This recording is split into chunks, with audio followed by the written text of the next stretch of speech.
Right.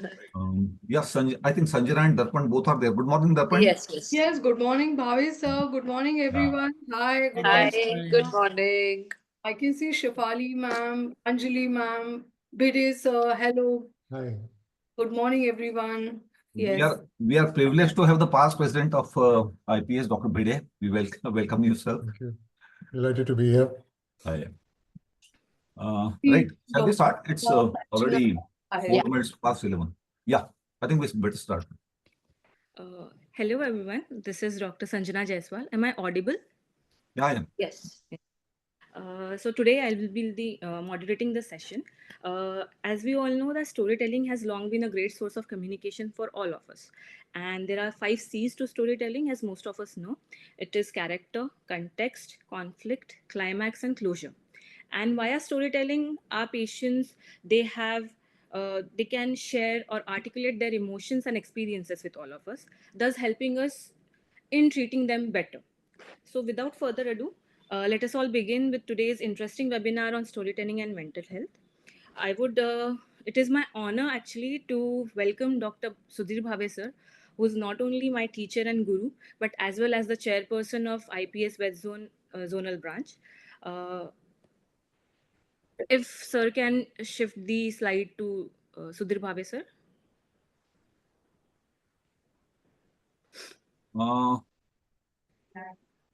The next one. I think I start right away. I mean, no need to introduce me. Yeah, I welcome all of you for this wonderful program. And I would like to thank Darpan Kaur again, like earlier, for conceptualizing this as a part of the art and culture psychiatry group. I think her inclusion of storytelling in the art form is really commendable. I mean, we know that storytelling has been an ancient human activity. And I recall reading that even the Stone Age carvings in the caves, they do give indications of storytelling happening even then. We often find that, people of literature, whether they are poets or writers, often have great insight into mental health. I mean, when we read some of the authors, it's very apparent that the kind of insight they have is wonderful. The same is the story with many cinema directors. But when a psychiatrist becomes a storyteller, I think it's a different ballgame. I mean, we know much about mind more than most people, and weaving our own insights into the psyche with the stories that we want to narrate. I think that makes it something very special. So, Darpan, thanks to you for this wonderful program that you have planned. And I must say, what a lineup of eminent people we have today. Anjali, Shefali, Ritambara ma'am, Harish Shetty, Murugesh Vaishnav, Dr. Kantak, and so on. So I think the next 1.5 hours is going to be a treat for all of us. So I welcome you all and hand over the reins again back to Sanjana. Thank you so much, sir, for your enthusiastic participation. Now I would like to welcome the person who's behind this idea of Money Tarang, Dr. Darpan Kaur ma'am.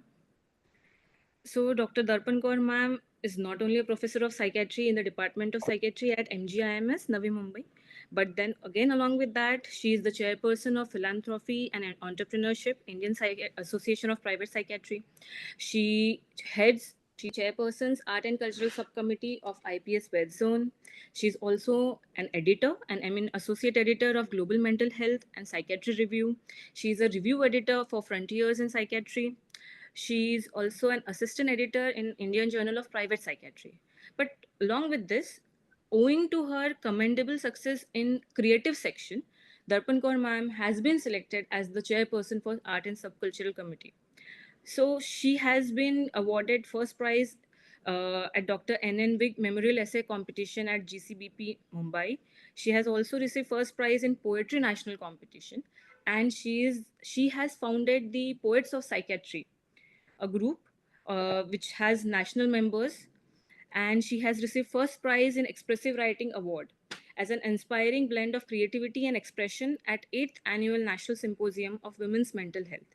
So Dr. Darpan Kaur ma'am, I welcome you and thank you for providing the guidance for today's program. Thank you very much, Dr. Sanjana, and for a wonderful introduction. And thank you to Dr. Sudhir Bhave, sir, President, IPS West Zone, for creating our Art and Cultural Committee and giving me the opportunity to chair it. I'd like to introduce you all to the Man-e-Tarang program. We are conducting monthly webinar series. The first one was in January on poetry and mental health. And this is the second one, which is on storytelling and mental health.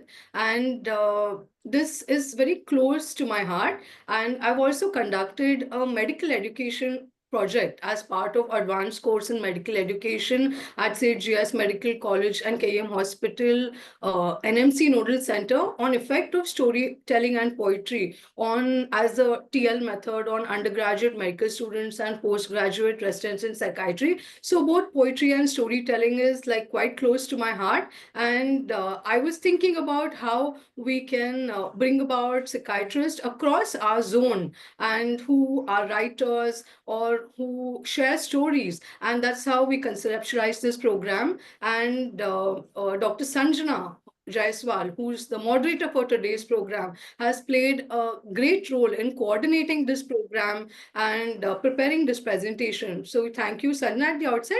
I request you, can you please show the introduction slide? The first The one. first slide, the Yes. first slide of the Flyer program. one. The flyer one. Yes. The first slide, yes. So as I was telling you, the Man-e-Tarang is a flagship concept program under the aegis of the Psychiatric Society of Western Zone Art and Cultural Subcommittee. And today's topic is in storytelling and mental health.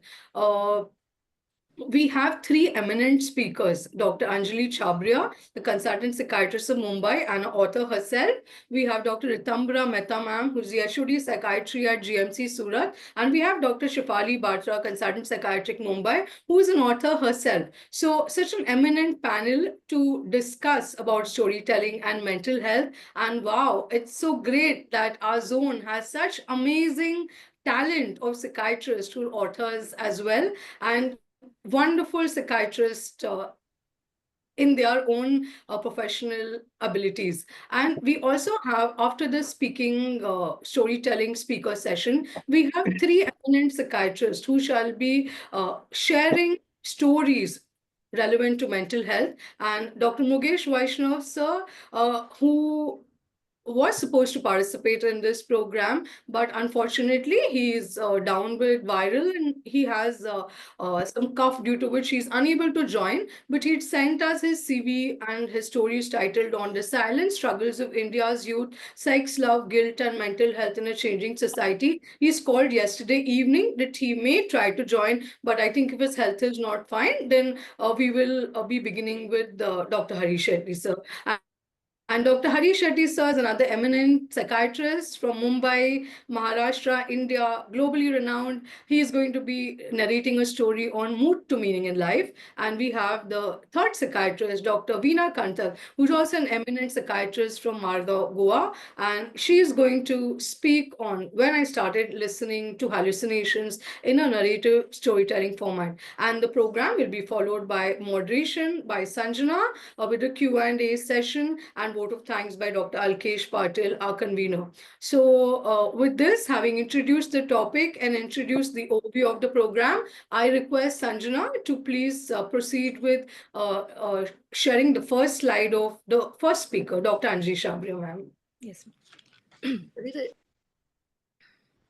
Yes. So it's my great honor to welcome Dr. Anjali Chhabria, ma'am, as the chair of this Man-e-Tarang Storytelling Mental Health Program. And ma'am is a renowned psychiatrist and psychotherapist. She's founder of Mind Temple Clinic and Mind Temple Institute of Behavioral Sciences. She provides state-of-the-art RTMS and hypnotherapy. She's past president of BPS in 2001. She's the chairperson of IPS Media Section. She's director of Salam Bombay Foundation. She served on the board of Children's Film Society and authored book That Is Not the Answer.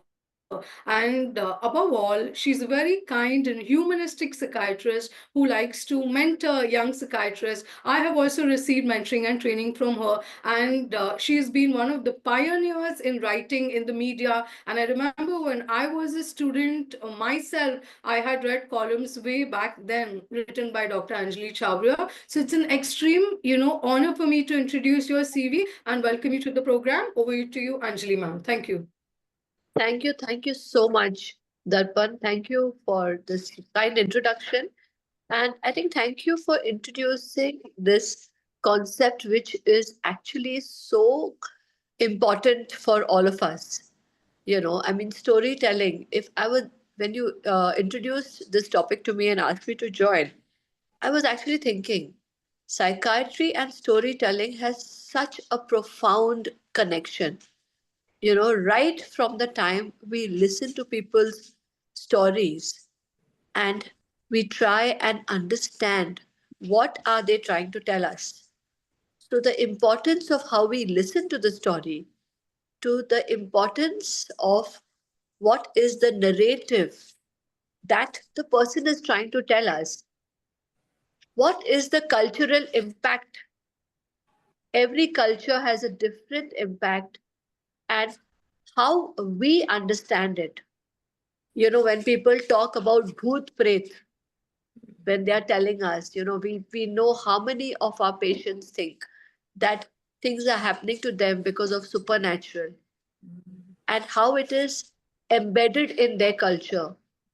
To the importance of what is the story that one tells themselves.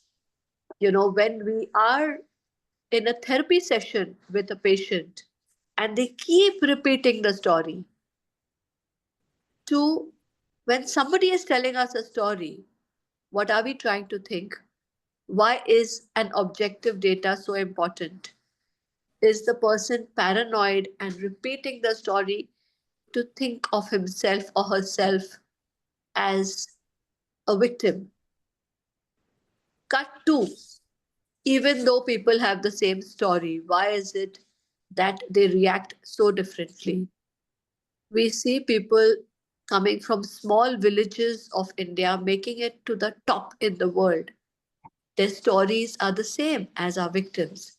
Why is it that one has been able to navigate through the story and reach the top, whereas sometimes people are stuck in their own stories? Coming to how we can use stories.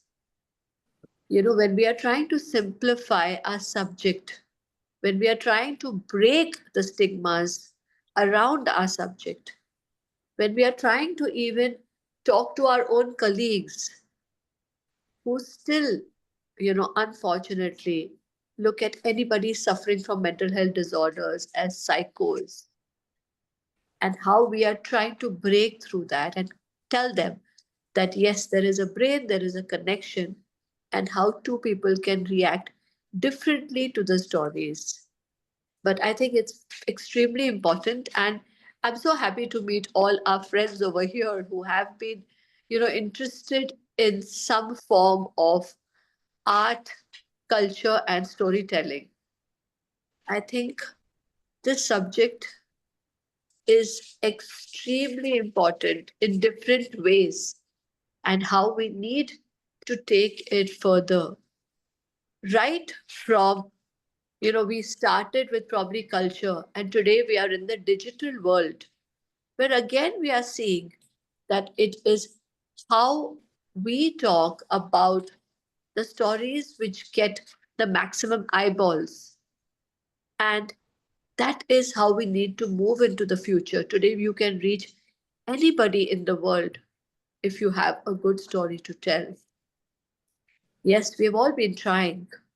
And I'm sure as we go ahead at the end of today's session, we'll probably get a more formal way as to how we move forward and how we can use our storytelling to reach the world. I would like to understand from my friends. So I think I'm going to stop here, and over to you, Sachita. Thank you so much, ma'am. this question, you instigated something in me that although everyone has the same story and the same background, but why are some people able to break the stigma and come out of it and reach the ladder of success? This is something that is really good, and it is, I don't know why, but I am taken aback by this question. So I hope that the next speaker, Dr. Ritambara Mehta ma'am, is able to shed some light on this. Over to you, Darpan ma'am, to introduce Ritambara Mehta ma'am. So thank you very much, Anjali ma'am. I know you are very busy and you took out time for your schedule, and it was a very wonderful and enlightening first talk that you opened our session. So thank you very much, ma'am. And I'm sure if you could stay back for a Q&A session, which might happen after the two speakers finish, it would be wonderful for the audience to interact and maybe ask you a question. And ma'am, if you're very busy and you have some prior engagement, then thank you so much for being a part of the program. And we look forward to your presence, ma'am, in the Q&A session, if you'd be able to attend. Sure. Oh, thank you, ma'am. Thank you. So now it's my great honor to welcome the second speaker in our program, Dr. Ritambara Mehta ma'am. Ma'am is the professor and head department of psychiatry, Government Medical College, Surat. She's worked as dean at GMCS Surat from 1st December 2020 till 15 June 2023. Under her leadership, the college and hospital managed the worst pandemic times of COVID-19, both second and third wave. She has more than 30 years of experience in psychiatry. She's trained more than 100 psychiatrists as a professor who themselves are spread across the country as well as abroad. She has 60 plus research publications. And I'd also like to add on that ma'am is also the chairperson of the Women's and Child Committee of the IPS Western Zonal Branch. So it's indeed an honor, ma'am, to welcome you on our Mani Tarang, Storytelling and Mental Health. And I believe that you write stories and you're also fond of poetry. So it will be very wonderful to listen to your insights on this interesting topic. Over to you, ma'am. Thank you. Thank you, Dr. Darpan. At the outset, let me thank for choosing me as a small speaker in this Mane Tarang. That's a very novel concept, definitely. And in psychiatry, art and culture, I can't see myself. I mean, am I supposed to do something? Hello? Ma'am, you are Can audible you? as well as visible. Okay. Yes. Fine. Right. So, thank you all, Dr. Bhave and all the West Zone people, and especially this subcommittee of art and culture. Yes, as Anjali said, each life is a story, and there are two sides of the coin. One is the teller, and one is the listener. So one narrates and the other one responds. And when both of them actually, are in unison, that's where empathy occurs. And that's the beauty of human life. I have grown in, I would say, I played with books. I just listened to the stories and all. My father, being an author, he's written more than 500 books, and especially children's literature. So I grew up in the company of not just him, but so many other authors. And when I was much younger, I actually happened to experience so many different, uh, what should I say, experiences of storytelling. And one especially I would like to narrate is, of course, my father used to tell me stories, but more than my father's stories, it was my grandma's stories which really affected us. They were all maybe, if you all have as children listen to Panchatantra or any other stories with so much of, what should I say, wisdom of the humanity. Actually, these stories inculcate so many good values in our life, and especially children being a very age where you can really effect well. I would like to say that in Gujarati, my father's friend, again a storyteller, he started his career as story writing, but then he started going to the schools and telling the stories.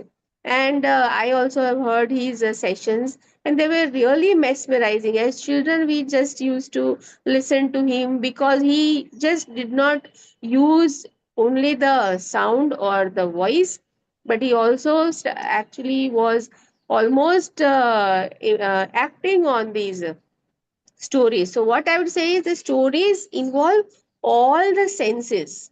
It's if you are reading also, your there are so many studies also actually and experiments also that when you are reading a story rather than looking at the TV or visual films and movies, more than that, when you are reading or listening to a story, all the other senses, especially your prefrontal cortex, your language, your expressive cortices, etc., and it all stimulates your imagery. So just imagine actually you are actually taking in these stories not just as the language or the words, but you are also creating. You are creating imagery in your own mind, and that is very, very important, especially for children. People have done studies that when you tell stories and when you just show the movies, both the children have different brain developments. So, more of imagination and creativity comes through just reading and listening to the stories rather than actually seeing the visual images, which really decreases your creativity and imagination. The kind of social engagement, this Harish Nayak, he ultimately got a Padma Award also for his contributions in storytelling to the children. So this is a very, very impressive age, I would say, even for mental health professionals. If we can do the storytelling sessions, or even stories can be written around mental health, which I have done little bit. I have written about alcoholism, and we actually have made a drama also out of that. It's called Ullu Undar No Ant, Ullu Undar Ka Anjam. So how the alcoholism develops and how it ultimately, leads to lot many complications. So there are so many things which are possible through storytelling, art and culture through stories, definitely, as Dr. Anjali also said. Using the narratives, I have been to UK also, in so many countries, and even now here also, people have started using patient narratives for not just training in mental health or awareness in mental health, but also to decrease the stigma. So that also is a very, very interesting area we all must work at. So many of our mental health professionals have written books.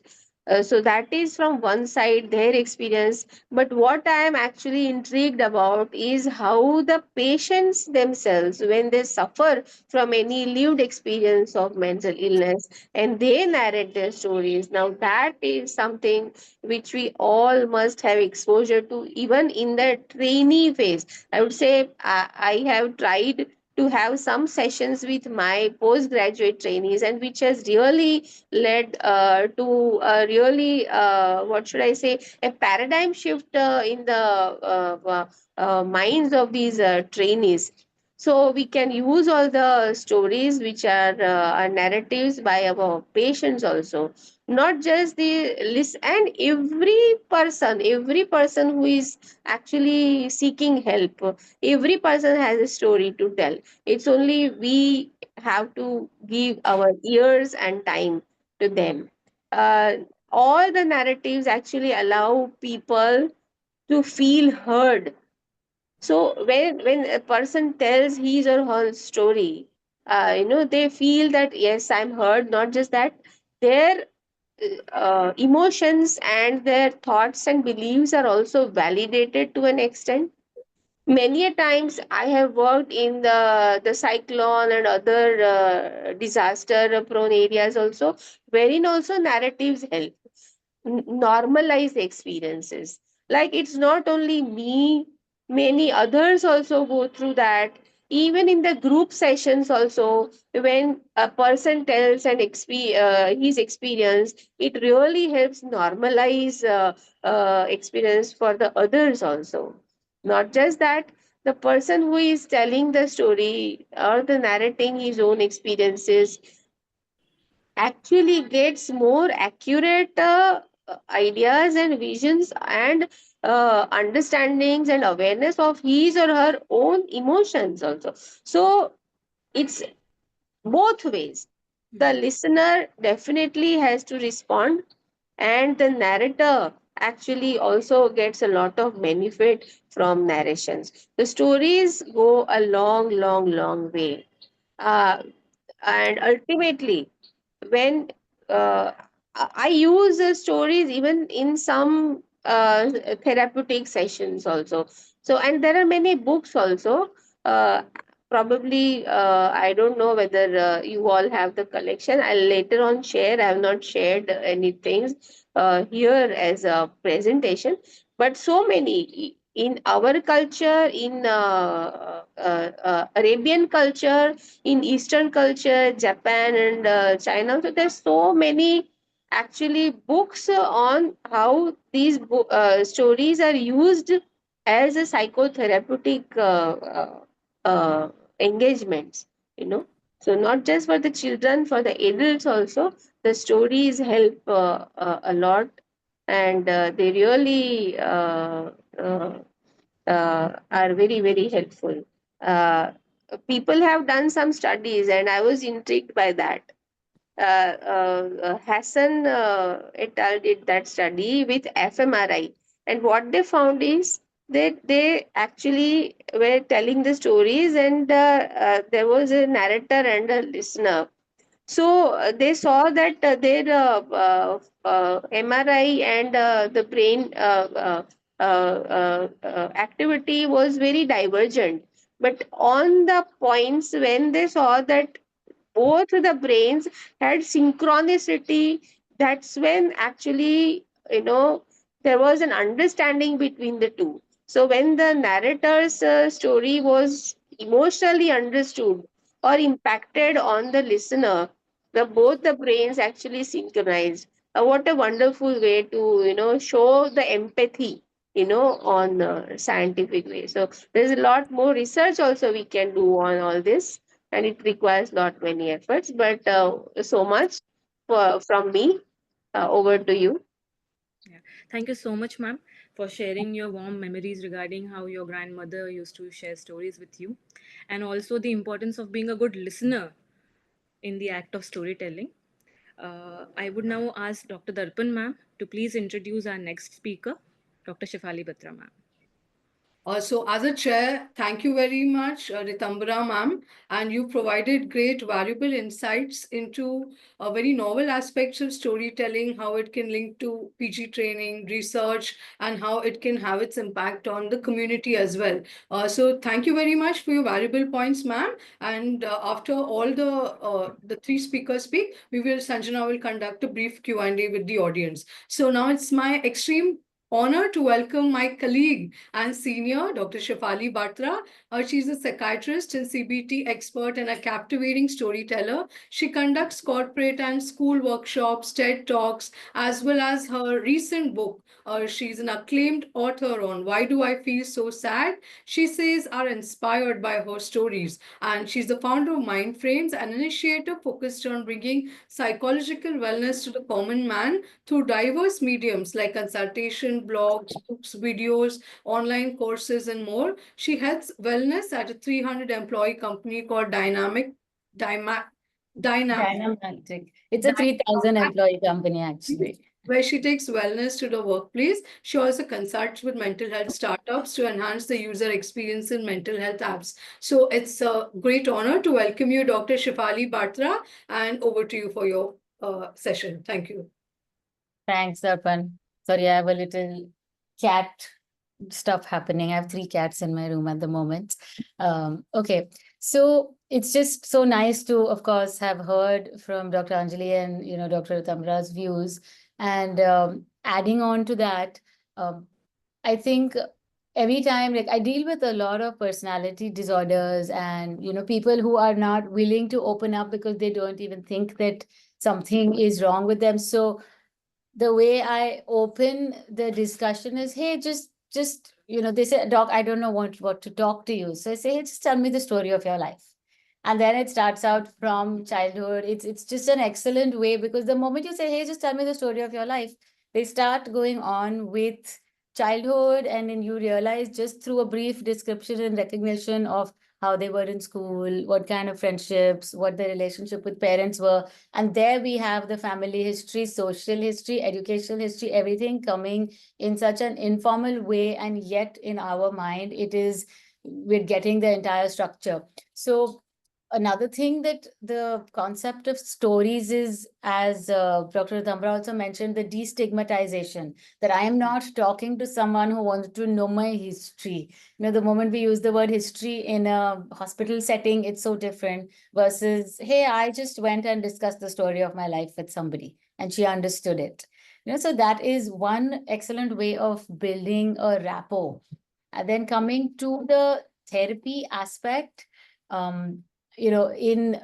I go with cognitive principles as well as a lot of Freudian techniques.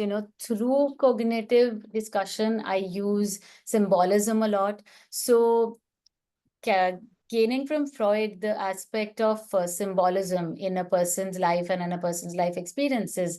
So sometimes the moment we get a certain sort of a hook about a person's life, what I usually tend to do is, hey, this happened with this person, or I usually put it out, whether I'm honest about it or not. I say, hey, I had someone who came to me with this, and this sounds like you must have been going through this. So the fact that immediately the person is thinking that there was someone else like me who went through this, that automatically builds a sense of not being alone. So the isolation sense gets dissolved just by mentioning something like that. Then talking of CBT, the book is right here. So it's called Why Do I Feel So Sad? This book has about, if it's 334 pages, I think it would have at least about 200 stories, because every concept of black and white thinking or shoulding or musting, or every aspect of Dr. Ellis or Dr. Beck has been put in through a client's story. So the first feedback on this book, the first ever, was from the copy editor, because she was the one who read the book from Jago Publishing. And she said, you've written so many stories, but you've written every story of my life. How do you know about my life? And I just laughed and I said, I wish every human being who reads this book gets the same feeling that you got, because she said, of the 333 pages that I have read, at least like 50 to 60% of the book is about me, because I have gone through exactly what you've written. And I said, you have to thank me, you have to thank the 300 people I may have seen whose stories I've put in there. Of course, I've changed the names and put them out as narratives to express a certain cognitive distortion. So that is how much, we're not even talking about patients, we're talking just about someone else who just read the book, who wasn't a patient or a client and with a pathology. So that is the power that stories can have. And I wrote it because that was just my style, that this is how I want to create this book, that I've written it in the book, that I want this book to tell you your own story. So we use the word story so much. In cognitive therapy, again, I put it out in one line. When someone's not happy with, let's say, a broken relationship, or someone didn't get a job that they wanted, or someone was laid off from a job, and we go back to Panchatantra because we grew up on that. Like, those are the stories we grew with. And in one line, I just say, the fox eventually said the grapes are sour. And in that one line, we've got that entire story flashing back through our mind. And I, in fact, use it to go one step further, that in Panchatantra, I'm sure you've read the story and everyone has heard of that story. I mean, 100% of my patients would have heard it. And I say that when you're going through something and you don't get what you want, talking of frustration tolerance and talking of dealing with adversity. So I say that, and you grew up believing that the grapes are sour and that helped you move on. But I'm even telling you that the grapes may be sweet, but we still didn't have the ability to jump high up, to get the grapes. So it just puts such a different twist to the cognitive restructuring in people's minds that I've always been saying, oh, that girl wasn't good enough for me, so it's good I broke up, or that job wasn't good enough. And I would say it's still your dream job. But rephrase even that. So I bring on a story and I tell them that you may use this as your defense, but let's go even beyond this. So the connectivity, even as Dr. Tambra mentioned, that the mirroring of the neurons, that if we had to do research studies in which trying to understand what's going on in the patient's mind and the therapist's narrative, and hence the therapist's mind, if we do the appropriate storytelling and we had to do, let's say, PET studies, we would find activation of similar neurons, that's what we call mirroring, the mirror neurons. And then we would see that at that point clinically would be the exact point in time where the benefit of the therapy would occur.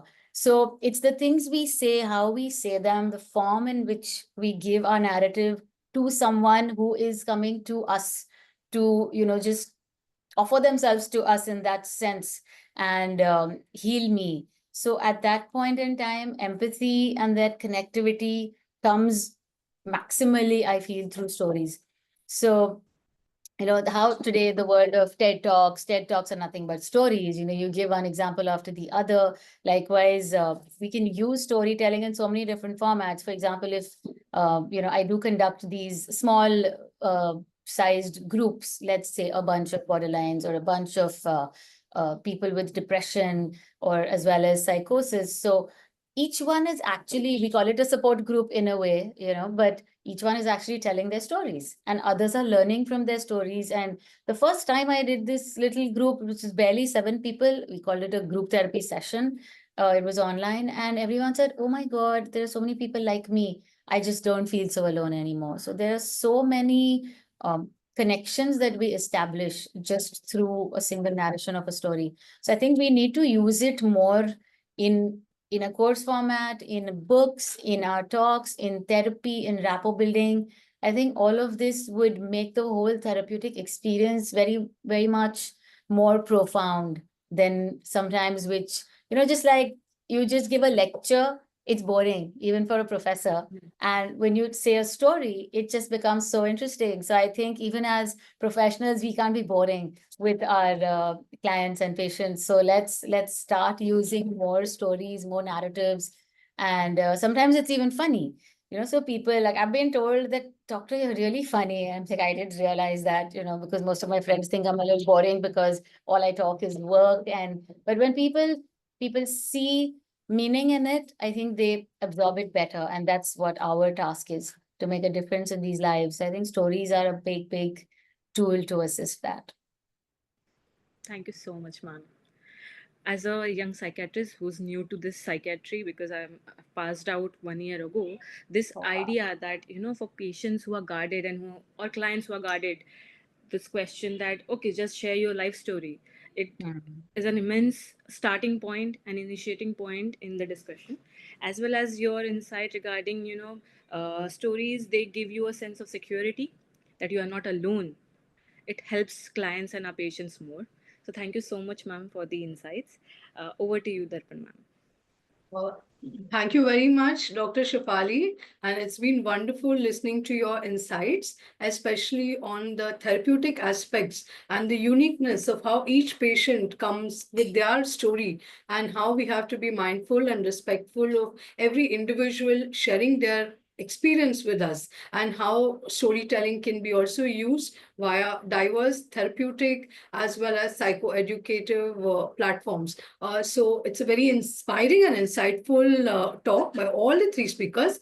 And Sanjana, as a chair, I have just taken a quick decision right now. I think Dr. Harish Shetty sir is part of the program, and I think sir wants to has a request that he wants to continue with the story and maybe take the Q&A after the two stories are read. So if the esteemed speakers are okay, we had initially thought that we will first complete the Q&A with the speakers and then take the storytellers telling session.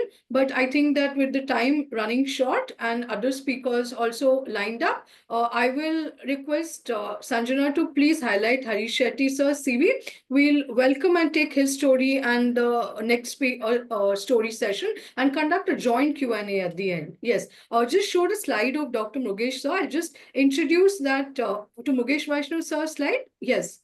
So Dr. Mukesh Vaishnav sir is the president of IEPP and he's unable to join us today. And he was going to talk on, can you share his story slide?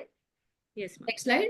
He was going to talk on the silent struggles of India's youth, sex, love, guilt, and mental health in a changing society, but he called yesterday night and allowed us to share with you all that he's written the story and maybe in some future platform we might invite him again. He's currently unwell. He's got viral and because of his cough and sore throat, he's unable to join us and read the story. But he conveys his regards and best wishes and we look forward to our future webinars or in-person programs where we can invite Mukesh Vaishnav sir again.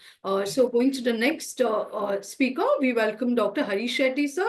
Please highlight sir's slide. So sir is an eminent consultant psychiatrist from Mumbai. He's the president of My Home India, which aims to integrate rest of India to Northeast and rest of India to Northeast India. Northeast, Yes, ma'am. governing board member of NTA National Testing Agency and conducts weekly mental health workshops in schools, suicide prevention workshops in mohallas and educational institutes. He teaches mental health at the Maharashtra Judicial Academy and the National Judicial Academy. He has assisted the Bombay High Court in starting pre-litigation centers in Maharashtra and he's appointed by the Bombay High Court to oversee rehab centers of mentally retarded children and children with disabilities. So it's a great honor to have Harish Shetty sir on our Money Tarang webinar.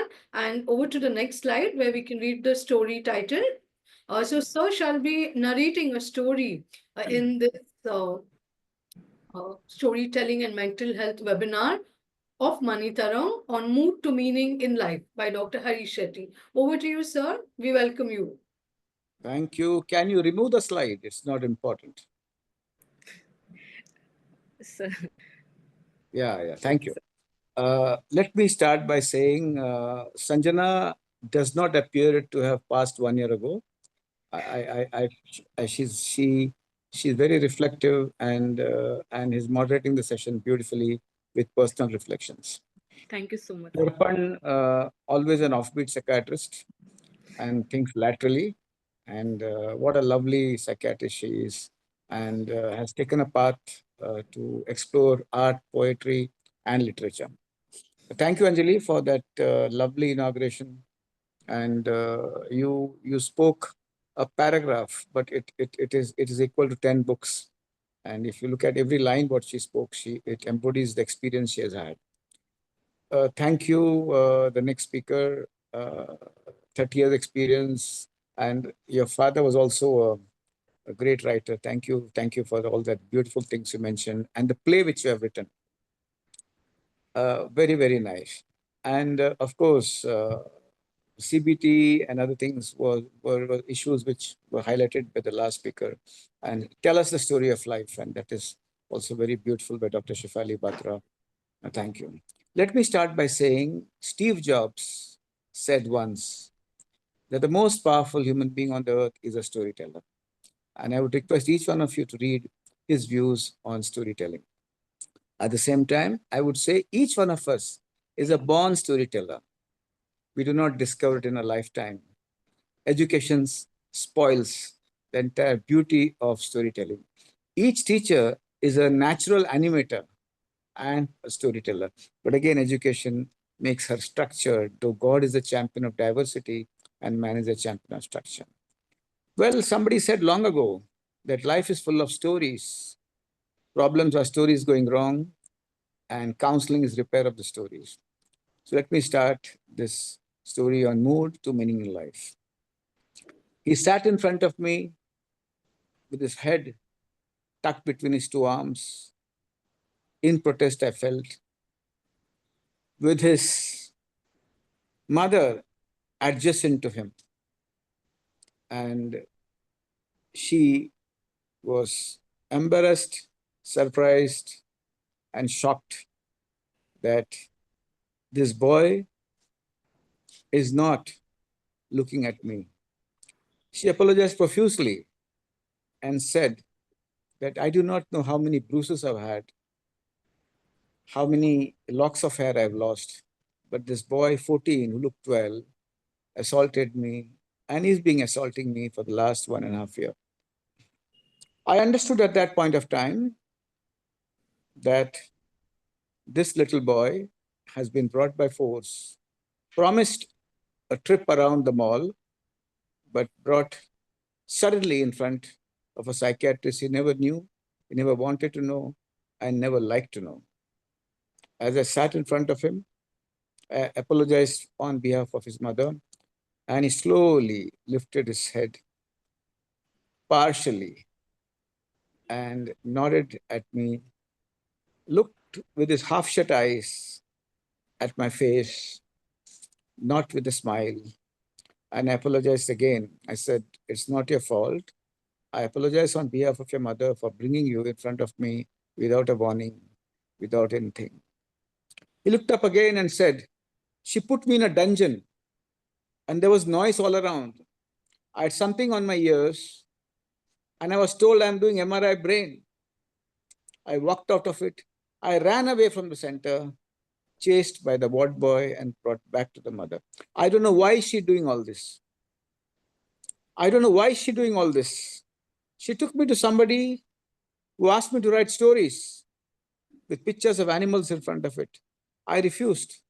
I did not want to do that.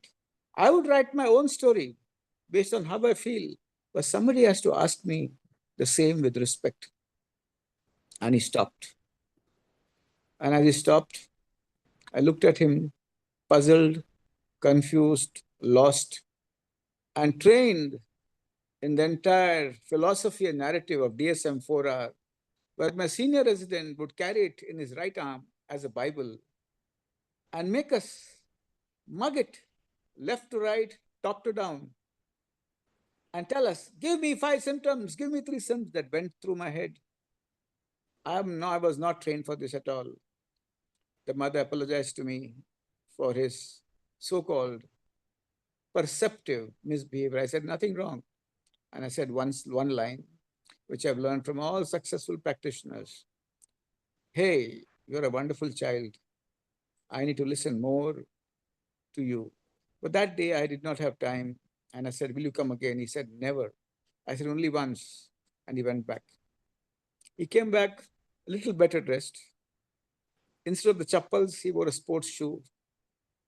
He had a phone in his hand, on his left hand, that made me believe that he's a left-hander. He was looking all around my clinic. And he said, do you read so many books, which was there in my cupboard? I said, no, I just show it to impress everybody. And he started laughing. And as he started laughing, he looked at his mother and said, again, they did a lot of tests, blood tests. And I went to a brain doctor too. He said, I should do an autoimmune test. And I just looked at him. I did not know whether I should smile, whether I should greet him poignantly, whether I should naturally feel for him, or I should feel for the mother who was all at sea at a stage in life when she was beaten by her son recurrently and repeatedly. And he continued, I was given a liquid without my knowledge. I caught my mother putting it in my milk. I threw the milk because I never knew why. I was dozed, I was dull, I was dumb, and I could not answer the questions in the class when the teachers asked. They were simple questions. I'm the topper of the class, but I just could not answer. I asked her, how dare you give this medicine in milk? Then I snatched the paper from her hands, which she showed me. It was Risdone. I told her, why the hell? And I saw something more. I saw something more in the paper.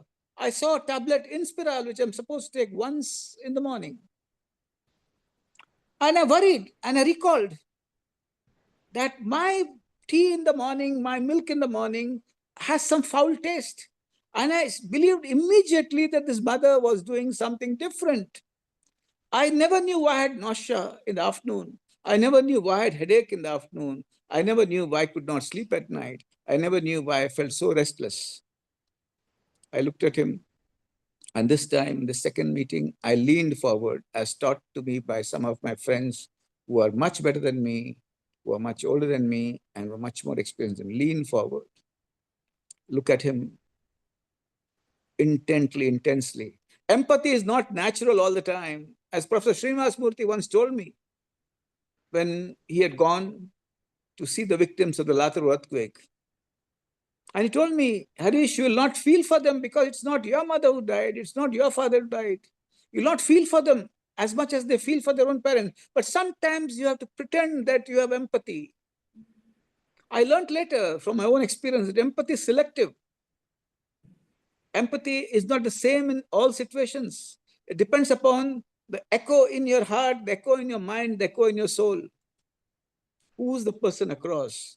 Does he give you a flashback of your own experience of life? Does he or she gives you a flashback of your positive experiences or negative experience? I could never, ever empathize with a Brahmin in my life. Because one day when I came back from my SSC exam results, I was one of the toppers. And he asked me with his hand on his thread, how much marks did you get? And I told him, and he said, anybody can get any marks. Any person from any caste can get any marks. And from that day, I had this bias, and I was aware of the bias much later. And I told myself that empathy is unequal. You need to be aware of your biases and prejudices. Awareness brings down bias and prejudice. I leaned forward, and he had a lot to say. Sir, I don't know why I'm here. Yes, I don't know why I beat my mother. I want to tell you this. I told my father not to go to USA. I told him, get salary less than what you get now, but stay in India with us. I miss him a lot. When I miss him, I get very angry. I just punched my mother. Sir, I'm not unwell. I'm simply frustrated. I looked at him and echoes came into my mind. He's a doctor, a listener of a story. He's a doctor, a participant in a story. He's a doctor, just a mirror in the story. He's a doctor, somebody who's like Sanjay in Mahabharata. He's a doctor, just a facilitator of a story. But then I told myself, no, storytelling is a two-way process. If you ask the life history of your patient, you need to share the life history of yourself.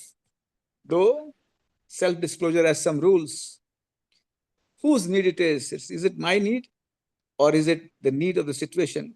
And then I realized strategic disclosure is extremely important for the stories to flow on both sides. And I said, I understand how you feel. I used to be bashed up in school once in a while because I used to be very hyperactive by my teachers. I used to see others bashing also other children in the class. And I never knew why people bash up each other. Echoed and asked myself, why did Russia's Putin attack Ukraine? Why is he putting 143 drones and 45 cruise missiles? Why is the Arab war not stopping? Violence is different in different contexts. And though I felt he would not understand, he was abreast with all detailed social information, news, and he took us to a different tangent. And he took us to a different tangent about violence which he has heard about, violence which he had seen. He asked me about the Naukali tragedy in 47. He asked me about why teachers used to beat children. He told me that his father was beaten up by his teacher because then it was allowed. And he told me that his teachers are very scared to either fail or to beat anybody. I did not know what to say, what to do. But one thing I knew is that my rapport is slowly getting established. As I slowly saw the tears dribbling from his eyes when he shared how he felt when his mother was in pain, I slowly empathized with him reasonably, not completely. Again, I would say empathy is always unequal. Empathy is always selective. Empathy is always dependent on your mental state. Empathy is always dependent on the circumstance. Empathy is also dependent on the culture, as Anjali said beautifully. And then I sat down and he said as he left, I'm hungry. I'm not going to come again, sir. I'm not unwell. I'm simply upset that my father is in USA. I said, dear boy, come once for the last time, and I will never call you again. His mother was angry. Her eyes showed a lot of disrespect, refusing to understand what am I doing? And she was completely away. She looked on the side and said, I don't know whether I will come. I looked at her and told her, please bring him for the one last time. As they left, I reflected on all the conversations in the 3 different sessions, and I felt that this boy was sad and frustrated. He had no ADHD. He had no psychosis. I don't know why psychiatrists with the drop of a hat prescribe risperidone to every child, every alternate child they see, because they hear less. When you hear less, you prescribe wrong. When you hear less, your pen moves rather than your ears. And I was waiting for him the next time. And I did not talk to him. I called him on my side and I put my arm around him. I think I did that impulsively, but retrospectively, I realized I did it intuitively. And I said, let's go to the McDonald's across my clinic. And he said, yes. And as I put my arms around him, opened the door and I left with the mother waiting in the waiting room. She said, why did you take up psychiatry? And the conversation began on a different note. And I said, I honestly told him that I took up psychiatry because of Dr. Charles Pinto and Dr. Vasant Pundra, because it was something new and fascinating. I replied to him at the same level. There's no 2 levels, lower level, upper level, higher level, 14 or 41, 41 or 82. I was 4 times older than him, but I told him what I felt at that point of time. And he said, I want to join ISRO or NASA, nothing less.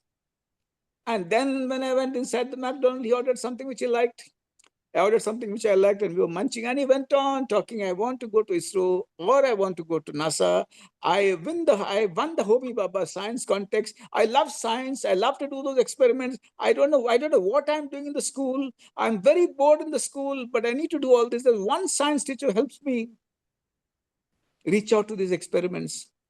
And there's one science teacher who told me to go to the Nehru Science Center, Nehru Center and Nehru Science Center, which my mother never understood. And I want to go there, sir, will you take me? I said, I wouldn't know. But the point is the conversation went on. And what he shared in the 4th session, just because I put my arms around him and took him out, crossed the road, I went to McDonald's, the entire sharing of his life was different.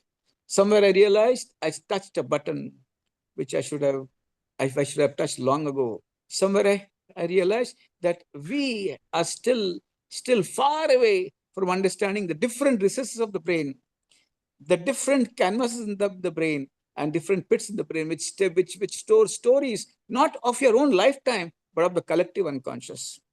And then as we came back, he just sat and he went on and went on. He talked about how he actually wanted never to go to play, but the mother forced him to join lawn tennis classes, badminton classes. He said he wanted to read. He wanted to read the life history of scientists. He said one of his very favorite scientists was none other than Homi Bhabha. He was proud about the nuclear explosions which India had twice in the last 30 years. And then the rapport was complete. His symptoms flowed in the form of a story. He had mood issues. Yes, he had mood issues. But the mood issues was because he lacked meaning in life at that age. Meaning in life is not about 40s and 50s and 60s. Every time of a period on the earth, every 5 years, every 10 years, there's something happening inside us. There's something churning happening inside us. Where DSM-4, DSM-5, or DSM-6, when it comes, stops us from asking. I realized that every patient is a teacher. Dr. N.S. Vaya told me once, one of the brightest and the biggest teachers of my life, who said, from the patients are your gods, from them we learn and from them we earn.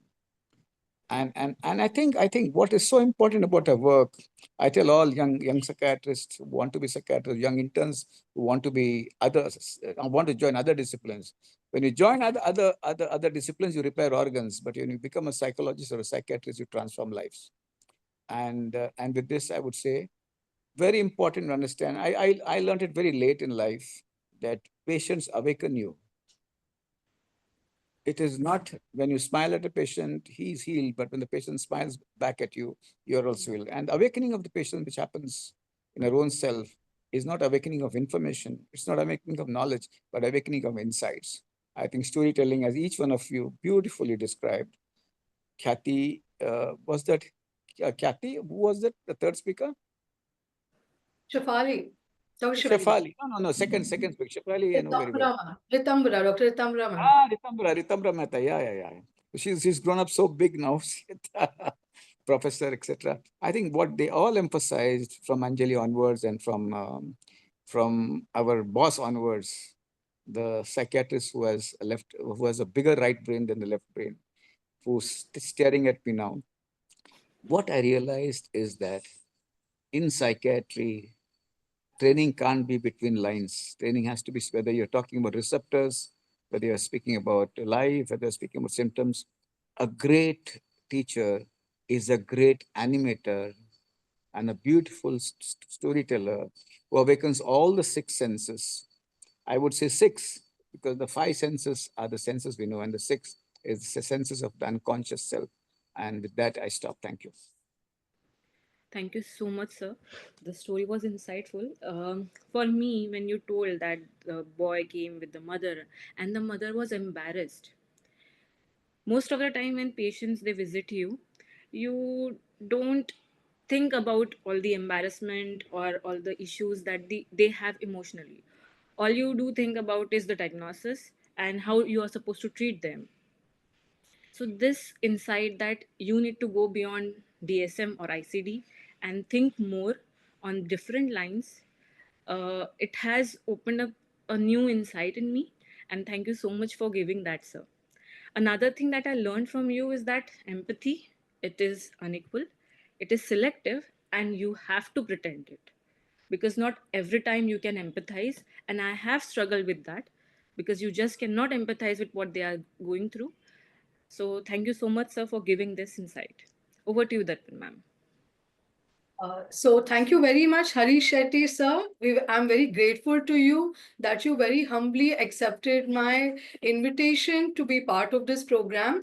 And when I first thought that who can read a story, the first thought and the first person that I contacted for this program and the first person who agreed was Dr. Hari Shetty, sir. So it's very, very kind of you, sir. And your whole narration has brought in so much insights that will be very useful to all the psychiatrists and allied mental health professionals via your narrative of this very deeply thought-provoking, insightful, and beautiful story in psychiatry. And I also would like to add on one more point that this current template of Man-e-Tarang, which we have fixed for the whole year, which will begin with the speakers, and then it will be followed by the recitations or storytelling by performance. So that is what is set in the template, and that's how every month we plan to do it. And also, Dr. Hari Shetty, sir, I believe that at the outset of the presentation, Dr. Sanjana gave me a call that you wanted to know the exact time you would like to go. So I had suggested that maybe it might No, come. I'm here. I'll wait. Because so I'll if wait. Sanjana, if sir put a request to you at the outset that he was busy, maybe you could have boarded him a little bit earlier, or he could have spoken. No worry. I felt that I saw on the WhatsApp when the third speaker was speaking, and then I immediately tried to get you on with the best of my genuineness. So thank you so much, sir, for. I'm sorry. I'm sorry. I'm sorry. Yes, sir. I'm sorry. I felt that this would it to go on for too long a time, so I said I had to leave it around 12:45. So sure. then I'm around. Thank you. So thank you so much. And if you're still there, sir, after this Dr. Veena ma'am's talk, we'll just, whichever speakers and Harish Shetty sir and Veena ma'am, we'll just quickly take a 5-10 minute brief Q&A discussion, because I think the audience, there are 2-3 members who want to ask you all something. So if you can be there for just 5-10 minutes more, it shall be great, sir. Thank you so much. So over to the next speaker, who is the last part of the storytelling session. It is Dr. Veena Kantak. And it is a very nice experience that in today's program, we've been able to have speakers from Maharashtra, we've been able to have speakers from Gujarat, and also we've been able to involve Dr. Veena from Goa. So it's like our Western zone of representative. The program truly represents our zone in spirit. So thank you, Dr. Veena, for humbly agreeing to narrate a story in our Mani Tarang program. Dr. Veena Kantak is the state topper for the SSC exam, MBBS from Goa Medical College, Diploma in Psychological Medicine, IPHB, consultant psychiatrist in Margo, Goa for the past 12 years, was on the executive committee of Goa State IPS branch and national subcommittee. She is closely associated with activities of child education, mental health awareness, health education, and has conducted programs, talks, quizzes, debates on TV, radio, etc. I'd also like to add one more point, that I read that ma'am is the state topper for the SC exam. So it is just so gracious of her, because when I invited her and she told me, I haven't written any like story before. I mean, I said, ma'am, you can and you will. And I'm so happy that ma'am took it up as a challenge. And she was wondering whether with if someone's written, what would be her skill expertise. But I told, no, ma'am, that I believe that you will do very well. And from my heart, I wanted somebody from Goa to be in our program. So I'm really happy, ma'am, that you accepted this invitation, and really look forward to your narrative story on mental health. Thank you so much, ma'am. Over to you, Dr. Veena. Thank you, Dr. Darpan. I think I'm audible. Yes, ma'am. Yes, ma'am. Actually, after listening to Dr. Harish Shetty, I think that was the only story required for the program, because that was so extensive and actually captures the whole essence of psychiatry practice for us. But at the outset, as Dr. Darpan mentioned, I should declare that I've never even won a storytelling prize in any of my school or college competition. And thanks to Dr. Darpan that she felt I had the spark, and she inspired me with her own success story. So here I am. And my story also goes along the lines of Dr. Harish Shetty regarding experience sharing between doctors and inspiring each other through our journey. Though we listen to a lot of stories from patients and we use a lot of stories in our psychotherapy, I think we as doctors also have lots to tell the world. And the stories that we collect along our lifetime will help us to become better individuals in the long run. So I'll get down to my first story, and I'm so happy that I've written it along the lines of Dr. Harish Shetty, because he's one of the brightest minds of psychiatry, and I've heard him so many times, and I should be aspiring to be like him. So the story goes as when the title is When I Started Listening to the Hallucination. So we as doctors and psychiatrists in particular are supposed to be good listeners. Lending a patient ear to your client is the way to elicit complete history and pointers to right or probable diagnosis, we are told. But the 5.5 years of training and in medical college and some more for super specialty and specialty makes us think like doctors. You will not know how or when a software is loaded that is slowly in your brain computer that will automatically classify the complaints that you are hearing as symptoms, causes, involved organ systems, and probable diagnosis. So in fact, we kind of start this process right from the first symptom, don't we? And what follows is just ticking the boxes when we elicit the right symptoms from that group. This fitting the patient into textbook diagnosis is certainly an art imprinted on us. And wherever we are, we cannot avoid looking through those glasses. But certain patients break through these barriers and make us learn and unlearn our manners and add to our wisdom. Thanks to them, I am a learner now and will always be. So this story starts when I was in my early years of learning. I was doing my junior residency in IPHB Bambolim, which is the premier teaching institute in Goa. Here, psychiatry teaching is imbibed in young, impressionable minds who are in awe of this wonderful mechanism of brain and behavior. It is also the only government psychiatric hospital in the state. So it gets its share of chronic, difficult to treat, and severe cases, and the smaller burdens of being overburdened, the load of work, and understaffing. I was working in female ward when Julia got admitted. When I saw her, she was talking and crying continuously, irritable, abusive verbally towards her husband, cursing him in choicest words in our local language, Konkani. She was in her 30s, mother of two, whose case papers revealed as known case of paranoid schizophrenia. Now, this known case is a blessing in disguise for an overworked junior resident who is working the night, is trying to catch up on Kaplan and Sadok's chapters for upcoming exams, and going through all the routines.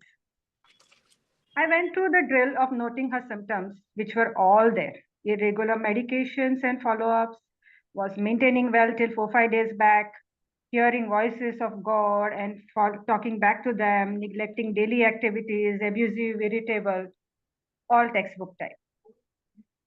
I got Jesus in my womb, but he ruined it all, she said, lurching towards her husband. He was to come again to this world, heaven told me, but I saw him on my innerwear. She cried with tears streaking her face. I calmed her down a little, and she kept muttering and talking to her voices. I completed all the other history details, and as we were contemplating giving her a depot injection, I routinely inquired about her menstrual history. She's having her period since 4-5 days, said her husband. All treatments discussed and written, routine investigation sent, instructions given to the nursing staff, admission completed, I shifted to my next job. And she became a routine part of my rounds each day. Her psychosis settled a little, aggression was better, and she was more coherent, and we were thinking of a probable discharge. That's when I happened to casually inquire about her menses. I'm having my periods, doctor, she replied. Something just struck me. 5 days before admission and a week later, she's still bleeding. Well, as in government hospital, referencing along across the departments is free, I sent her quickly for a gynec reference. An evening, I received a call from my friend from OBG. Your patient has incomplete abortion. Her HB is low and she needs to be posted for DNC quickly. All wheels turned. She required blood transfusion and was admitted to gynec for 5 days. When she returned back, she was smiling and her psychosis was under control. Of course, we practiced liaison psychiatry and our consultants kept her on medicines well. There was no bad outcome or disability in her case, maybe a prolonged admission and some serious emergent condition which could be avoided. But her case made me wake up from my mental block. In schizophrenia, patients usually misinterpret their surroundings. But could I have interpreted her symptoms without discoloring them with her or my prejudice? Could I have thought of the Jesus that she described as expelled products? Had she elaborated more, or I was interested with an open mind, could this diagnosis be made at the admission itself? I really don't know the answers to all the questions. But yes, she did make me learn to suppress my impulses to join to conclusions. And so next time my patient says I'm hearing voices, I keep my pen down, look at their face and say, tell me a little more about it. So that's the experience from my side. And I think as doctors intuitively, not only as psychiatrists, but we should listen, talk, and understand our patients more, because what happens with psychiatry patients in all other departments, they are looked with the diagnosis. Once a schizophrenic, always a schizophrenic. Once a depressed patient, once a bipolar patient, always a bipolar patient. Once an addict, once an alcohol addict, he may not have diabetes, he will not have heart problems, but usually the doctors will look at them with their psychiatric diagnosis flashed across the patient's face. And I think as psychiatrists, we also tend to do a lot of those things as well. So I think we should listen to the patient cross-sectionally at that point of time, thinking in human terms rather than a diagnosis. Over to you, Dr. Darpan. Thank you so much, Thank you ma'am. very much, Dr. Veena Kantak. And it's very great of you to accept this as a challenge and read your first story on the Mani Tarang webinar. And it's come out so beautifully that you highlighted such wonderful aspects via listening to you. I'm sure that a lot of psychiatrists and allied mental health professionals will get a lot of time to reflect, think upon, and maybe you may inspire them to take up storytelling as how you took it up and narrated it so beautifully. So thank you very much, Dr. Veena Kantak, and we're very grateful to you that from Goa, you could take this initiative and be part of our program. So now I have a small request to Dr. Sanjana and the technology person. If Dr. Anjali ma'am, Dr. Ritambra ma'am, Dr. Shafali ma'am, Dr. Hari Shetty, Dr. Veena, myself, and Dr. Sanjana, if you can spotlight everyone on a panel, it will be easy to take the Q&A. So the easier way would be, Sanjana, if you're moderating, you click on the right three dots and spotlight for everyone and bring the speakers in the panel one by one. Yes, very good. Now please add the Anjali ma'am, add Hari Shetty sir, add Shafali Batra ma'am, Veena ma'am, Ritambra ma'am. Are you able to? Yes, yes. You have to add Anjali ma'am if she's there. Anjali ma'am, Ritambra ma'am, yes, Yes, ma'am. and Anjali ma'am and Veena ma'am. I guess so. Anjali ma'am left. Is Anjali ma'am there? No, Okay. ma'am. I guess Maybe she. you can add Dr. Veena. Yes, Yes, yes. ma'am. And if you can see Anjali ma'am, please add ma'am in the panel. I think it's somewhere it's I'm Mind not Temple. seeing her. Mind Yes, she's Temple, I'm left. not She has seeing. left. Mind Temple. Just see if you can see Mind I'm Temple. not seeing. No? Okay, No, right. ma'am. So, over to you, Sanjana. You can moderate the Q&A. And if Yes. there's any participant who wants to live start their camera and share their reflection or ask a question, we're welcome to that. And if any participant wants to drop in the chat a question for the esteemed speakers, we're fine. And anyone wants to share their comment of how they felt inspired by the talk, please, you can introduce yourself, raise your hand maybe, or unmute yourself, and Sanjana can moderate. Over to you, Sanjana. Thank you. Yeah, thank you, ma'am. So, ma'am, we do have a question in the chat box. It is by somebody, Shalini Nayak, and she wants to ask that what are the similarities and differences between narrative therapy and storytelling?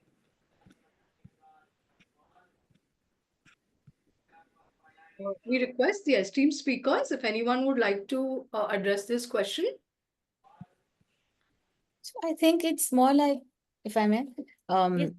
I think we can, again, since I talk so much in metaphors, which is actually part of the core of this whole process of storytelling, I would say professor entering class and talking about the Mendele's periodic table and just drawing it out versus a professor entering class. And, there is you can check on YouTube from 11th, 12th standard days, I recall, there was a song made on the Mendele's periodic table. So I think the narrative versus storytelling is more like the concrete versus the analytical method of explanation of something. So a narrative seems more just to the point, hey, these are your 10 cognitive distortions and we need to change this. And when you change this, you will enjoy a better emotional experience. That is, I think you're giving a concrete explanation versus in storytelling, you are touching on the empathic points. You're making the person not believe that I am your tuition teacher teaching you, I am your psychiatrist healing you, I'm your cognitive therapist doing this process for you. I think just to understand as a concept, this is what it is. The moment it becomes more fun and more interesting, it is what we call storytelling. Okay, okay, ma'am. So if it's more formal, it is a narrative therapy, and if it Kind becomes a of. bit informal, then it's storytelling. Yeah. See, the term as such, bibliotherapy is another, somehow we didn't bring it up because, coming from the Bible, like originally bibliotherapy was a word that came through the Bible, that people would heal themselves by reading the Bible, and, absorbing. Yes, sir. You were saying something, Harish sir? Yeah, I think narrative therapy, any form of therapy is concentrated common sense. It has its objectives. It aims at certain outcomes.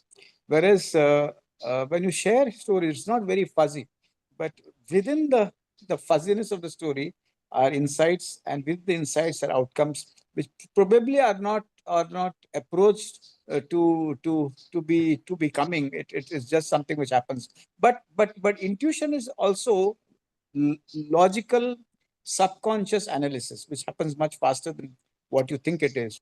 So they are actually related, but that is not that therapy is more structured, more formal. Correct. It's putting the same thing out, but in a different format. So the person doesn't feel like I have this. In fact, it's this patient's birthday today. And I sent her a very lovely long message, and very, very personal kind. And she's the same one I, in fact, had taken her to a university because she wasn't sure if she should join it. And I went all the way to Malad, from town, and to see that international university. And through the process, just sitting in the same car, everything that was going on, according to me, was therapy. But according to her, she was chatting with a friend. Like, I knew what I was doing, but she didn't know what I was doing. So as Sir mentioned, that we have our principles fully in mind. I never thought that she was a friend, but she thought that I was a friend. So as Sir also said, the reflection, because I give a lot of my patients this. I remember we had a post-OPD once in KEM. I think Dr. Nina was there, Dr. Hinal was there, and we were discussing how much of a physician self-disclosure is good during therapy. But I think it's all about stories only, and this way, when we are putting out our own story, we know that we're not venting. We don't want a vent therapy with a patient, but the patient thinks, oh, the doctor also went through this. Oh my God, so that's how the formal, informal is the expression, but deep down, we know that we are only being structured and therapeutic about it. Okay. So there's a thin line, ma'am. that we But you should- know it. So you know Yeah. that I'm not using this session to vent to a patient. Yes, But yes. the patient is opening up to me simply because he thinks that the doctor is also telling me a story. They think it's story to story. We know it's therapy, but the mission is to heal. That is in place. Hmm. Somebody said that there's a thin line. No, there is no thin line. Yes, sir. Let Very me be very structured. clear. Let me be very clear. Yes, sir. Whose need it is? Is it your need to vent and feel better, or it's the need of No, the it's the patient? Patient. So when you are very strategic, it appears as if it's a story for the patient, but you know what you're doing. I'm sorry for. No, sir. Because it was my question itself. Is there a thin line, or they are two different? There is, if it will be a thin line if you lose your objective. Whose need it is the most important question. My need, or the need of the child or the adult. Correct. That's what I said. Because we know that we are doing it. Like I said, if I give a personal example of my childhood to the patient, I want to give them a learning. For them, I want to, in my mind, think it's a Panchatantra type of story only. So I sometimes tell, which is the truth, I can say it openly here, that I was this studious kid sitting in the corner of the class and in school, and people thought that they couldn't approach me because I was too smart and standing first and stuff like that, and I was a snob, and I thought I just wasn't fun enough because I only wanted to study. And the fun part was 20 years, the reunion after leaving school. That's when I meet everyone and I'm so outgoing, and they're like, what happened to you? It's that. So I give this example to a lot of people. I ask almost every patient, do you think I'm an introvert or an extrovert? They say you're an all-out extrovert. I said, no, I am the extroverted introvert, because I know that I would love to just be quiet in one room, but at the same time, I look like someone who talks. So when I give them that example, I'm saying it to inspire them, and I've used it so often, especially with teenagers, that it always works. So they feel someone is actually sharing something about them. I had one person actually tell me, psychiatrists think they're larger than life. I said, no, they're nice people. They said, no, just sometimes that Sigmund Freud, the sort of Kharoos look. So it eases that off. That's what I'm saying. Channels of communication open when you just show that little vulnerability through a story. But as Sir said, who is doing the healing to whom? I should know that I am not giving this example because I need healing. I'm giving this example because they need healing. So the power and control is kind of with us, because we are, there is a power differential between a therapist and a client. But when you break that differential, kind of like breaking that line, I still know that it is in place, because somewhere through the story, an example, a question might come from the patient, but I know that I'm in control, so I will direct it rightfully. So the line is not that thin. If the line is thin, then that professional also needs a little more guidance. Like I do have, sometimes internships and and some people want to come to learn. So psychologists, psychiatrists, young psychiatrists, sometimes they come in and you give them a difficult case. And they sometimes feel little that floundering, that am I doing the right thing? And that line should not be broken. You should know that you are in control. What you're sharing is only to help. And it comes very seamlessly with a little bit of experience and, conditioning and doing it more often, it'll come. Okay, ma'am. Okay, thank you so much, ma'am. Seamless. So there's a question for Harish Shetty, sir. It is by Dr. Kajal. They want to know what, as you told, that there are certain limitations to self-disclosure. So what should a psychiatrist take care while disclosing about their life? Yeah.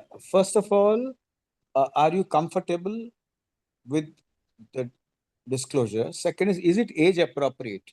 Is it giving the right message or the wrong message? It's like I'll give you an example. A young man says, I've had breakups.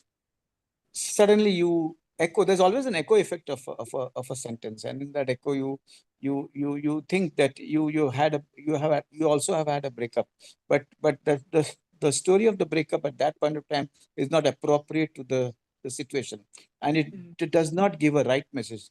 Never share it. At the same time, age appropriate. If it's a young boy, 12 or 13, and he comes and speaks about the death of his parent or her parent, and you want him to identify with you, and you start sharing the death of an uncle or an aunt whom you're never ever very close to, and there is no empathy in your eyes when you share your own story, and it makes no sense. So is it age appropriate? Is it appropriate for the given situation? Then if a young boy of 15 comes and says his father is in jail because he has been raided by the income tax ED and he has committed a hawala fraud and he's inside. At the same time, how would you, because when you share your own story, it's about values, it's about coping skill, and it's about helping him or her to feel one with you and learn something from you. So you need to find whether it's age appropriate. For example, a girl came and said, I had sex at the age of 14. And if the therapist says I've had sex only after marriage and that's not right, and I'm trying to help him, no, it's not right at all to share such a story. Whether you're comfortable, whether it gives whether it has an inferential message, not the very very direct message. Whether it has bundle of coping skills from which he or she can pick up. Whether the story makes a human contact with the patient, man or adult, and number 5, whether it's age appropriate. Okay. I can Thank you for the quickly answer. add. Yeah. Okay. So I had I'm type 1 diabetic, like a lot of my friends, family, everybody knows. And this patient came with a very adjustment disorder. He was 49 or 50 years old. This is when I was a fresh pass out, of psychiatry. As sir said, you've got to figure out what is appropriate. And I thought I tried to share it because he was diagnosed with diabetes at the age of 49, or maybe no, not even that, probably 55 or something. And I was 30, 31, and I said, I'm diabetic since 31 years, and because I was born with it. And his instant reaction was, so why are you telling me that? It's so easy for you. 31 years, you've learned how to cope with it. I'm 55, I don't know how to cope with it. I was trying to inspire him, but it just backfired. And I guess I could have spoken a little more. And obviously, since then, now that was 20 years, 15, 18 years ago. So obviously, I talk differently today. So through a little bit more understanding of the patient's mind, then you're in a better position to, culturally age, complete appropriateness of the sharing. Otherwise, it backfires very badly. You could go have a Google review saying that when you go to this psychiatrist for therapy, I think she needs therapy, So it's tough because our patients are very outspoken and unfiltered. That's part of their pathology, right? To not have a social filter. So be very careful of how you share. 3 points. My first cousin committed suicide. I never knew that till I grew up and took up psychiatry. But half of my father's family is bipolar. When we used to go to the village, all the 6 houses, we had somebody who was quiet for 6 months and we would talk well up for 6 months more. My 2 sons are both learning, have SLD. So these two stories, when I share, it really is a hit with children who have LD and parents who have LD. And with those families who were bipolar. Then I remember one more thing about story. Don't share your glories, share your stories. That's a subtle difference, which means I had 2 children. I have 2 children LD. I struggled. I fell. I woke up. There were very difficult moments. There were tears. There was humiliation from teachers. If it's important to share the story, but not the victory or the glory, and that is important. So when you share a glory, you delete all the trouble moments. You delete all the times when you're very vulnerable, very helpless. So hold all that, and it should not be a rara chest thumping exercise. So share your story, not your glory. Sir, I have one question. 2, 3 points. One thing is that both the insights shared by Hari Shetty sir and Shefali ma'am, I think that they've added a lot of multifaceted dimension, and we thank the audience for these very astute questions. I just would like to add 2 more points. One point is that as part of my project also, that storytelling can be used, poetries and storytelling for medical students, and add it in the curriculum so that it helps them. There's a lot of literature. I published one article on poetry in the Global Mental Health Psychiatry Review, in which I understood that there are some research work going on in America and some in Ireland and in UK, which is working on how the concept of narrative medicine, medicine as a whole, medicine, surgery, all the medicine as a specialty, where how stories can build very powerful bridges between the patients and the doctors and the community. So one way is that the concept of narrative medicine, the concept of storytelling, the concept of poetry and diverse creative mediums, these are largely yet underexplored, because we just follow, our India is such a beautiful country. We are the, land of stories. So we are following our Western models of training with the ICD and the DSM, and making a mental status examination and coming for a categorical diagnosis and linking it to pharmacology.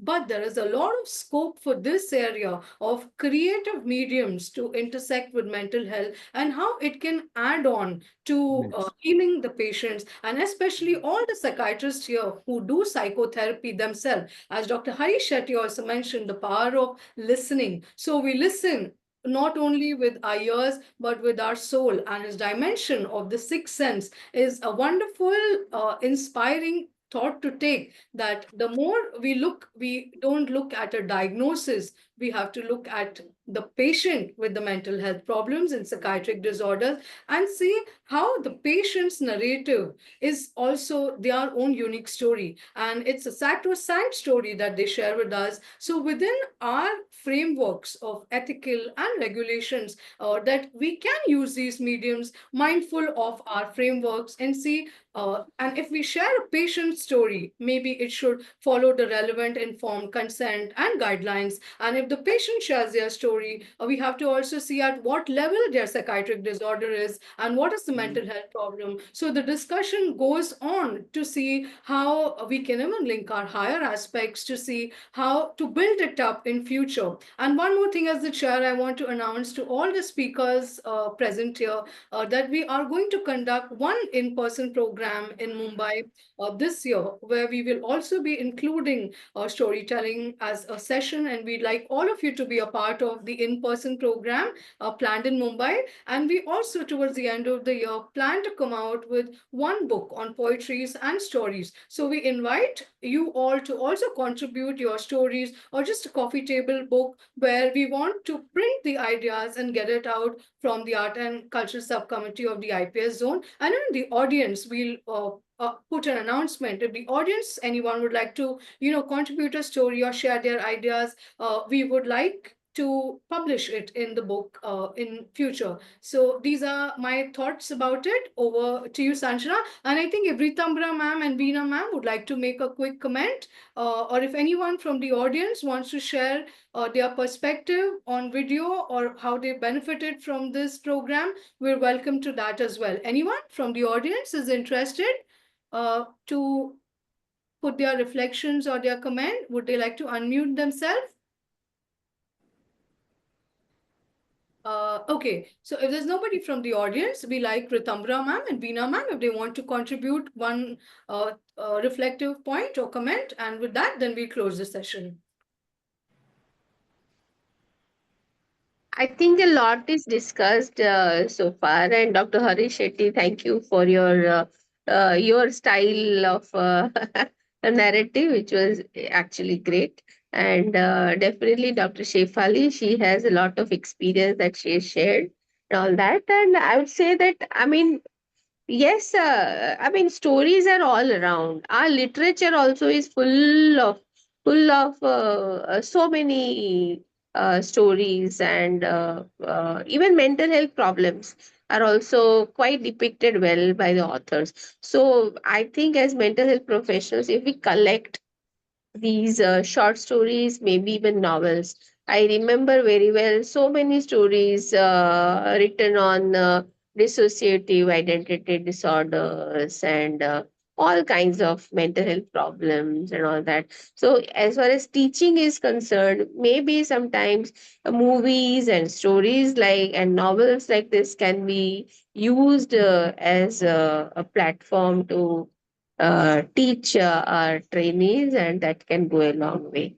Thank you. If you allow me one line. Yeah, Yes, surely, please. sir. Yes, sir. Yeah. Very in a different frame and in a different philosophical. In life, we need both prose and poetry. Well, Jawaharlal Nehru was poetry, Vallabhbhai Patel was prose. Atal Bihari Vajpayee was poetry, and L.K. Advani was prose. I will not go further because I'm very scared. But I think both prose and poetry is important. ICD-10 is important. DSM-5 is important. But don't lose the sense of art which Dr. Kaur always speaks about, and we all speak about. Because all of us are born artists. God is a champion of diversity. Man is a champion of structure. Let us keep a diversity and art within ourselves, which is so beautiful. Thank you. Thank you so much, sir. Very well put. Dr. Veena, would you like to make a comment in the panel? Yes. Yeah, 2 lines actually. Sang Veena, sang. How aikta tugale? Sorry, I think am I audible? Yes, ma'am, you are audible. How aikta tugale to sang. Thank you, Dr. Shetty. So, actually, what Dr. Sanjana was asking, I should understand her a little more better because of the age generation gap, I think. So, she was asking, how do we know which stories to tell to the patients? I think, Sanjana, when we evolve like psychiatrists, we are like mothers. When we get kids, we kind of spin those whatever instructions, we kind of make incidences and we kind of change our language and our behavior. I think we do that same with our patients.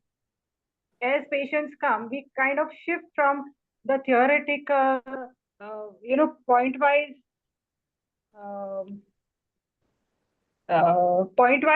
descriptions, and the psychotherapy also changes into narratives, into stories, and into the anecdotes that we will like to share with the patient and get quicker results rather than going through the long pathway of going according to the book. So I think that is the way of development of a psychiatrist. So I think we should listen more to Dr. Batra, Dr. Shetty, Dr. Darpan, so that we'll also develop into these kind of things, and we'll get those. हमें थोड़ा रंग लग जाएगा उनका. I think We need to Shivani. develop. I was muted. Yeah, I was just saying, as she said, we need to evolve because one of my patients actually said, Doc, I'm bored with what you're saying. I said, I'm sorry, and I was obviously initial stages look for a lot of feedback, body language, as we call it, semantics and proxemics, and, the entire nonverbal communication. There's so much. You look at the patient's eyes, the eyes are rolling upwards that she started again. So, instantly you've got to catch it in time. And this happens a lot, absolutely happens a lot in the early stages. Again, I'll go back to one example, it won't make it too long, of a patient in the rural posting that we used to have. So she came with a thing and, she said there was a crate of eggs and one egg would fall every day with a red dot and there was a ghost who was dropping it. And all I said was, no, there's nothing like that. And she never came back. So you should actually, okay, what happens? Like, who drops the egg? What happens after the egg drops? At least she knows that you're engaging with her story. This is when I was probably 27 years old. So again, I've learned from then, on how to keep the patient, because anyways, the patient feels nobody believes me. And if she also is just going to tell me aisa kuch nahi hai, so then how is this person different? How you respond to a patient's story actually defines the difference that you can make in their life, because you've got to do something that the other rest of the universe doesn't. And that is the solution. Listening to the person's story will change their life. So listen, active listening, listen with your ears. And as Dr. Shetty also put it and you summarized it, listen with your ears and listen with your heart and soul. So that's really the meaning of the word empathy. Yes, ma'am. I have The one, takeaway that I one had- last comment reminder to you, Sanjana. We're expected to take one picture of the panelist. So, Dr. Veena, if you could start your camera. Yes. And Sanjana, you can also take a screenshot. Yes, ma'am. Veena, are you on camera? Ma'am, no, I guess so. She's But she's yet there. to. Okay. Okay, we just try one. Please smile. Say cheese. She's.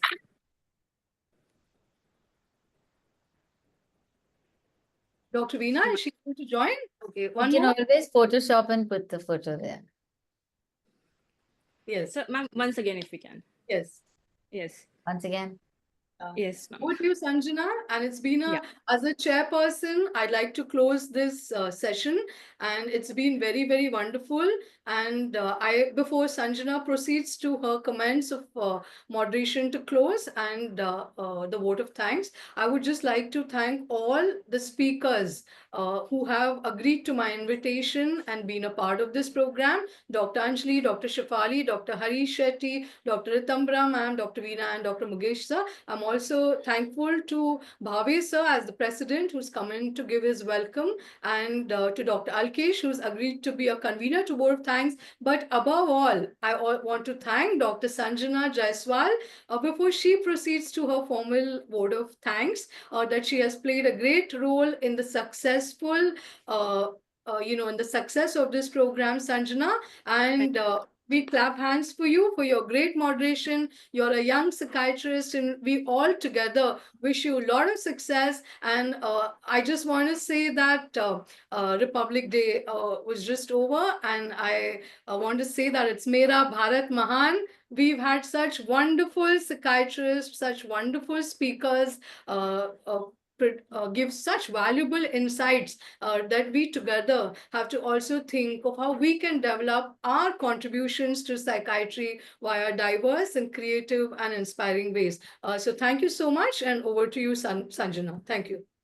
Thank you so much, ma'am. Ma'am, you have already summarized it perfectly. But I just wanted to add one last thing, that thank you to all the speakers who've taken out time on a warm Sunday morning to join us and give us such a great insight into storytelling and mental health. The takeaways that I have is to pretend empathy, is to be a very good listener, is to get down to the level of the person who is seeking help from you.